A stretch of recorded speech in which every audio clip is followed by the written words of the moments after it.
محمد علی engineer صاحب، اللہ اس کو ہدایت دے، میں کیا کروں، میں لاکھ سوچتا ہوں کہ کچھ نہیں کہنا، لیکن وہ کوئی ایسی بات کرتا ہے، ایک فتنہ ہے، ایسی بات کر دیتا ہے. وہ کیا کہا اس نے، اب سن لو.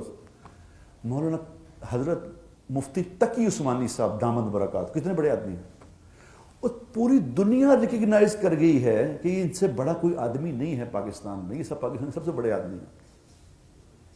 دنیا کی 500 پرسنالٹیز میں میرے خیال پہلا دوسرا نمبر ہے ان کا، اتنے بڑے آدمی. تو وہ کیا کہہ رہا ہے بیٹھا، کوئی اور ملک مفتی تقی عثمانی نہیں جو وہ دیوبندیوں کا امام جو ہے، کیا گفتگو کر رہے ہیں. وہ گئے ہیں وہاں ہندوستان، تو وہاں انہوں نے ان کا ایسے استقبال کیا جیسے امام ابو حنیفہ قبر میں سے نکل کے آ گیا. تقی عثمانی صاحب دیوبند مدرسے میں انڈیا گئے کچھ عرصہ پہلے، اس طرح استقبال ہوا جیسے امام حنیفہ قبر سے نکل آیا ہے. کیا کر رہے ہو؟ امام ابو حنیفہ رحمہ اللہ اتنے بڑے انسان، اور مفتی تقی عثمانی صاحب اس وقت اتنے بڑے انسان، تو آپ کیا بات کر رہے ہو؟ اور آگے چند بندے بٹھائے ہوئے ہوتے ہیں، وہ آگے وہ بندے بیچارے کہ ویسے ان کو کیا پتا بندوں کو، وہ تو ایسے وہ ہنس رہے ہیں، وہ یہ کر رہے ہیں. حالانکہ آدمی کی جو لفظوں کا چناؤ ہے وہ انسان کے کردار کو بتاتا ہے، انسان کے خاندان کو بتاتا ہے کہ آپ کا خاندان کون سا ہے. میں یہاں بیٹھ کے کوئی گھٹیا بات کروں گا، فوراً آپ کریں گے کہ یار کسے مراسی خاندان تھا، کوئی بندہ صحیح نہیں لگ رہا. فوراً جو یاد رکھو، جو بدتمیزی کی بات کرتا ہے میں بیٹھ کے، وہ اپنی ماں باپ کو ذلیل کرواتا ہے. لوگ ماں باپ ہو جاتے ہیں کہ پتہ نہیں کس بدبخت دا پتر ہے، کس بدتمیز دا بچہ ہے. یہ بڑی اہم بات ہے یار، اپنے الفاظ کا چناؤ اتنا اچھا ہونا چاہیے. دوسرا، اور بزرگوں کے بارے میں اس طرح کی بات کرنا، بڑوں کے بارے میں اس طرح بدتمیز سے بولنا، یہ تو ظلم ہے یار، یہ تو ظلم ہے. اس طرح نہ کرو. اور وہ تو عام زندگی میں بھی اس طرح نہیں کرنا چاہیے. ایک چیز ہے کہ یہاں بیٹھ کے اور فرقہ واریت کی باتیں کر، میرے بس میں چلے نا خدا کی قسم، اگر میرا بس ہو تو جو فرقہ واریت کی بات کرتا ہے یہاں بیٹھ کے، میں اس کو اس وقت تک قید میں رکھوں جب تک اس کا دل صاف نہ ہو جائے اس بات سے.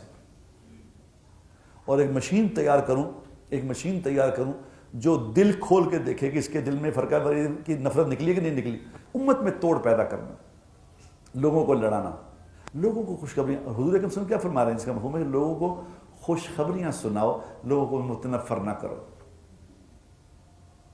اس میں بڑا پڑا خوشخبریوں سے، قرآن بڑا پڑا ہے خوشخبریوں سے، قرآن بڑا پڑا ہے خیر کی باتوں سے. کیوں شر کی باتیں پھیلاتے ہو؟ کیا ہم لوگ ہیں خدا کی قسم.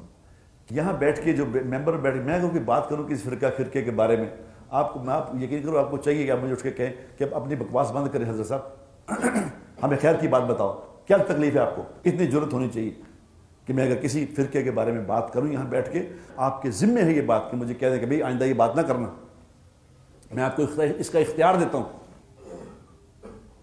اسی طرح اگر ہر کوئی آدمی فرقے یہاں بیٹھنے والا ایک دوسرے کی خلاف بات نہ کرے، ایک دوسرے کے اوپر کیچڑ نہ اچھالے، تو خیر پھیل جائے گی نہیں پھیل جائے گی؟ بھئی جو جس کا فرقہ ہے اس کو تمہیں کیا لگے؟ تمہارے پاس خیر کی بات کرنے کی کوئی چیز نہیں. خیر پھیلاؤ خدا کے لیے. پہلے شر تو پہلے ہی پھیلا ہوا ہے معاشرے میں، وہ تو پہلے موجود ہے، تم اور شر پھیلا رہے ہو. خاص طور پہ ان ممبروں پہ بیٹھنے والے جن کو اللہ ممبر پہ بٹھاتا ہے، ان کے ذمے بڑی بھاری ذمہ داری ہے کہ لوگ اپنی زبان کو کول ڈاؤن کر لیں، لوگوں پہ الزامات نہ لگاؤ. حضور اکرم صلی اللہ علیہ وسلم نے ممبر پہ بیٹھ کے کبھی کسی کو ذلیل نہیں کیا. جب بھی کوئی تکلیف آئی تو یہ کہہ دیا کہ لوگوں نے مجھے بڑا پریشان، کسی کا نام نہیں لیا. کچھ لوگ مجھے پریشان کرتے ہیں، کچھ لوگ مجھے نہ کریں، ذلیل نہیں کیا. اگر یہ بیٹھ کے کرو گے تو میری جگہ بیٹھنے والا آدمی شر پھیلائے گا دنیا میں. میں شر پھیلانے کا ذریعہ پتہ لگے کہ جی مولانا صاحب تھے جناب، بڑی باتیں کیا کرتے تھے، بڑا ہمیں سکھایا کرتے تھے، بڑے ماشاءاللہ، تو اتنے کان پھڑے ہوں.